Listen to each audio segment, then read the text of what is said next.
Kanina nga, pag-landing po namin, may verbal warnings po, verbal challenges ang binibigay ng nakaka-alarma. Na verbal challenges ng Chinese Navy. Nakaka-alarma.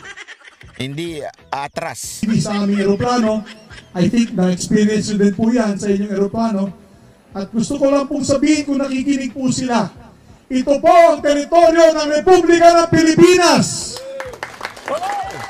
Hindi po inyo ito. Ito po ay teritoryo ng Republika ng Pilipinas. Bago pa dumating si Magellan, atin na po ito. Kaya kung pwede, lumayas na kayo. I think over 40 ships ang nakapaligid sa atin na yun. Lumayas na kayo! Akala mo naman lalaya sila, no? Ang bira, oo. Alam mo, gusto ko naman yung ganyan. Gusto ko yung, talaga naman dapat lumayas na yung China dyan. Kasi atin yan. O, tama yun. Pero yung pautot chan. Lumayas na kayo! Tangin, akala mo may mangyayari kung sisigaw ka ng lumayas na kayo, eh, no? Para namang ano ba to? Subiri, yung mga dramang ganyan. Pang telenovela lang yan, eh. Di ba? Pang telenovela. Hoy! Amin to! Lumayas na kayo! At tapata pa! Alam mo, may naalala tuloy ako. Alam mo kung ano naalala ko? Oh, ito, tanongin kita, Subiri. Ito, seryosong tanong to. Anong Tagalog ng tweet? Yung tweet, yung Twitter, ganun na. Anong Tagalog ng tweet? Tweet. Ang may makahula, merong cellphone. Cellphone case. Kay Banat ba? Di pa ako tapos. Cellphone load. Anong Tagalog ng tweet? Sipol, huni, ha? O, wala pa. Sipol, maalat. Ano maalat? Chismis, huni. Matamit! Iyon, tama. Matamit po ang Tagalog ng tweet. Matamit.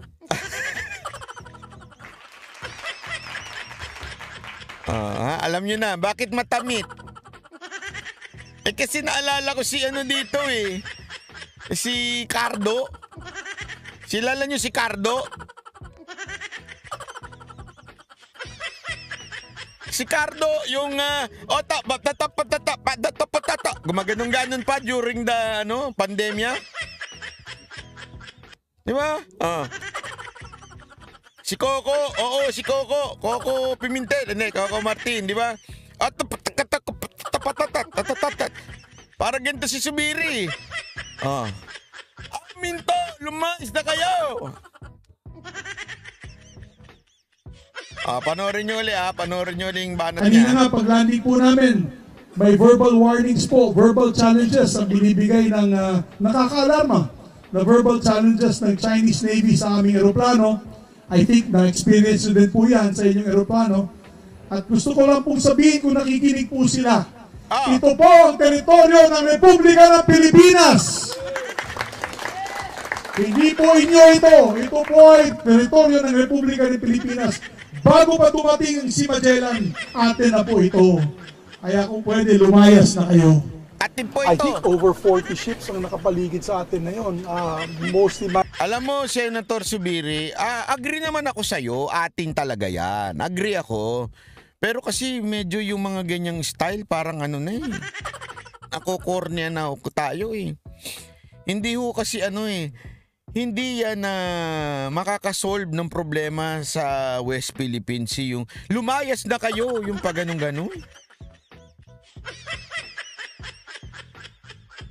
Halatang politiko datingan, sir. Pang politician yung ganyan eh. Di ba? Pang politician yung style na ganyan. Mais na kayo.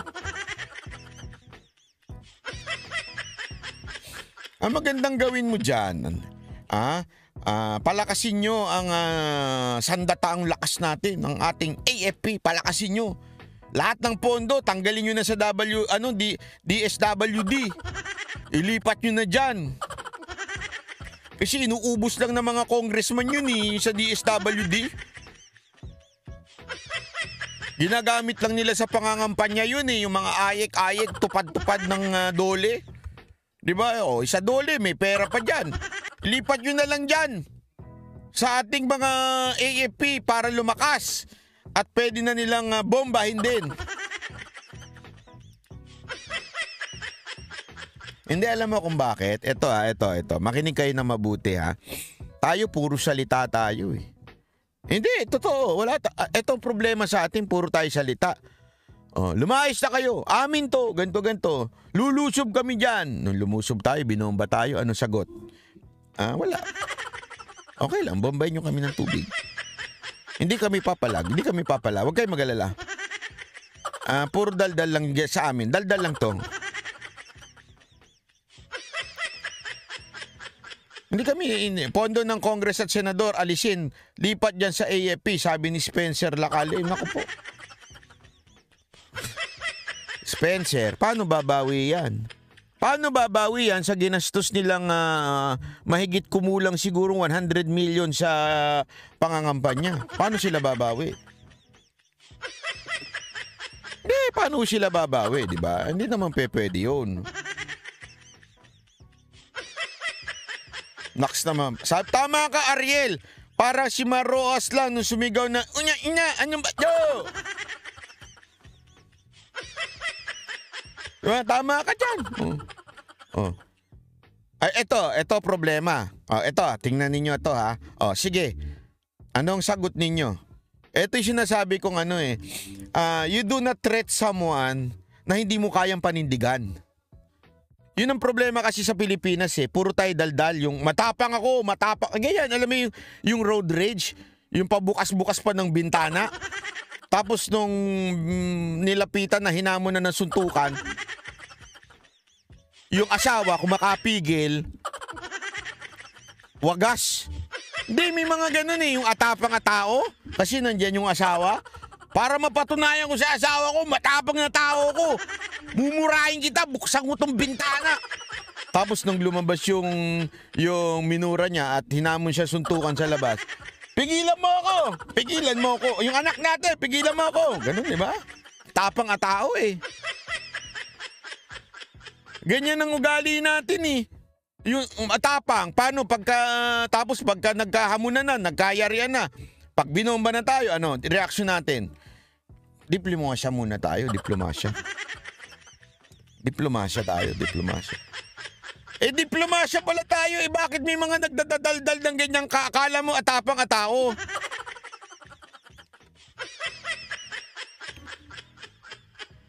Re-electionist po ba yan si Subiri? I think hindi Ang pagkaalam ko hindi ako sure parang hindi.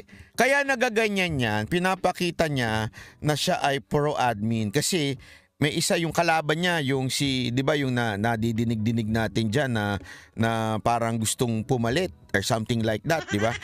Gusto nila etong si Jinggoy nagpaparamdam sa administrasyon na kampi niyo ako. So kailangan niyang magparamdam din si Subiri. Hindi pwede yun. Hindi pwede, kailangan ako din. Magpaparamdim din ako na ako ang tagapagtanggol ng matapang ako. Sa'yo ko, Marcos sa'yo ko. Wag mo akong bitawan Di ba? Alam mo, it's all about power yan. Maniwala kayo sa akin. Ayaw niya maalis na Senate President. Pag Senate President kasi, alam mo naman ang budget allotment, ikaw ang magdi-decide sa bawat committee. Huwag tayo maglokohan. Hindi tayo. Ito, seryoso. Gusto mo, gusto mong mabawasan ng korupsyon sa Pilipinas? Wala nang project ang mga senator, mga congressman. Gusto nyo talaga, seryoso kayo? Gusto nyo mawalan ng korupsyon sa Pilipinas? Tanggalin nyo yung mga project allotment ng mga congressman at senador. Walang pakialam ang senador at congressman sa project allotment.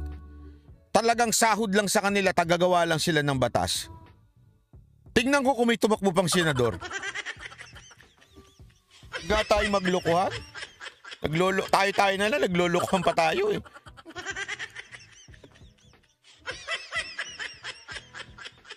Kung hindi sa budget allotment yan, hindi naman kakandidato, hindi magtsatsagayan dyan. Ano? Alam nyo, ginago nyo lang taong bayan. Kunwari, walang pork barrel. Oo, wala nga pork barrel. Naging PDAP, naging DAP. Tapos ngayon, ano na? Extraordinary expenses. Ano pa? Hindi, wala naman dumadaang pera sa amin eh. Kami lang naman yung nag-aano ng mga project ulul. Sinong ginago nyo?